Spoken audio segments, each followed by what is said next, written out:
Bien sûr, vous pouvez nous regarder sur tous nos réseaux sociaux et notamment sur notre chaîne YouTube. Dans quelques instants, Christophe Barbier et son invité Florian Bachelier, ancien questeur de l'Assemblée nationale. Bonjour messieurs. Bonjour Ilana. Merci d'être avec nous, mais sans plus tarder, elle a un très beau pull Disney, c'est Annabelle Nakache. Bonjour Annabelle. Bonjour. J'ai écrit une lettre à ma fille. Tu sais ma chérie, cette lettre je te la lirai demain. Pas demain, le 8 mars, journée du droit international des femmes. Tu n'as que 6 ans et je veux te laisser encore un soupçon d'insouciance. Je veux préserver le plus longtemps possible ta bonté, ta foi innée en l'homme avec un grand H et en l'homme tout court. Donc je te la lirai demain, dans un futur que j'espère lointain.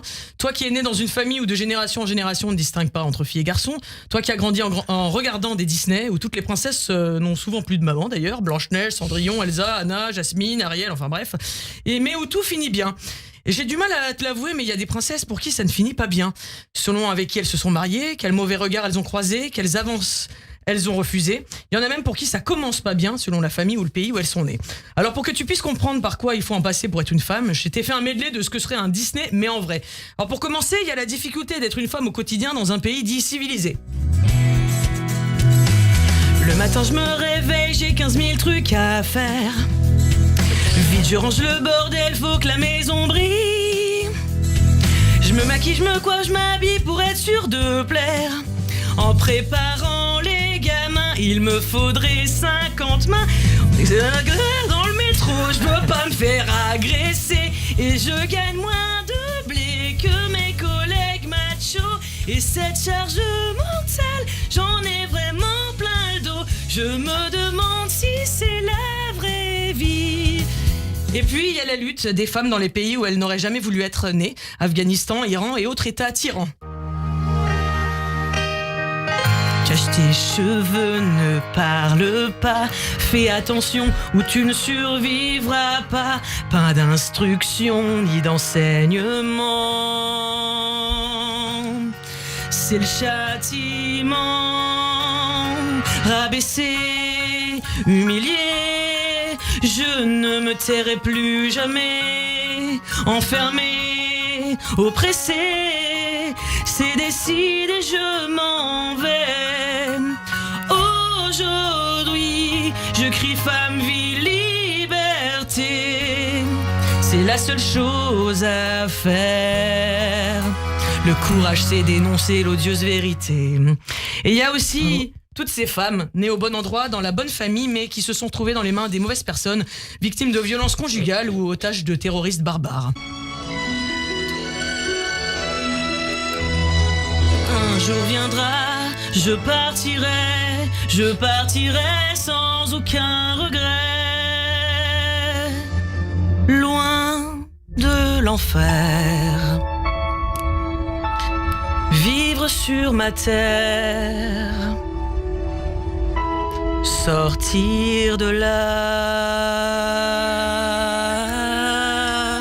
Je dédie ces mots à Nahama, Romy, Daniela, Karina, Lyri, Doron, Agam, Noah, Shiri, Judith, Esther, Carmel, Arbel et Eden, otages du Hamas, et j'espère qu'elles rentreront bientôt à la maison.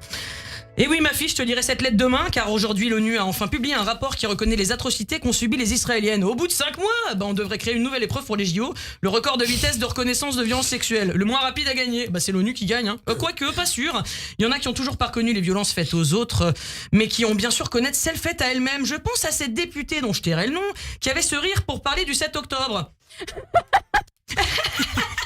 Qui vient de déposer plainte pour viol contre son compagnon. Ah oui, au moins, nous on n'aura pas l'indécence de te rire au nez et de te demander des preuves. Et pourtant l'indécence, ça reste le mot d'ordre de ta famille politique qui vient de présenter Rima Hassan aux européennes, antisémite notoire qui raillerait bien Israël de la carte for the river to the sea. Et cette expression qui plaît bien au parti, mais ils l'ont pas compris en fait cette expression. Et c'est parti dans Télémagouille, on accueille Mathilde. Mathilde, parlez-nous de vous.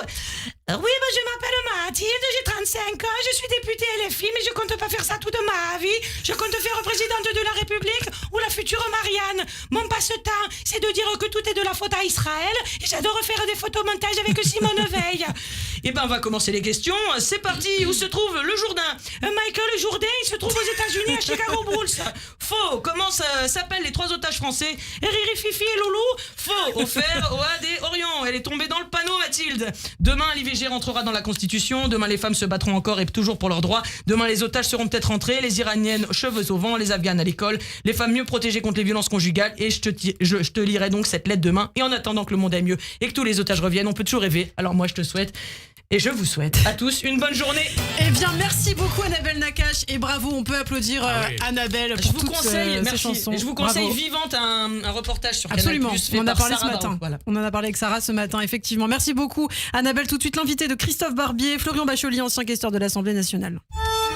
Les grands débats.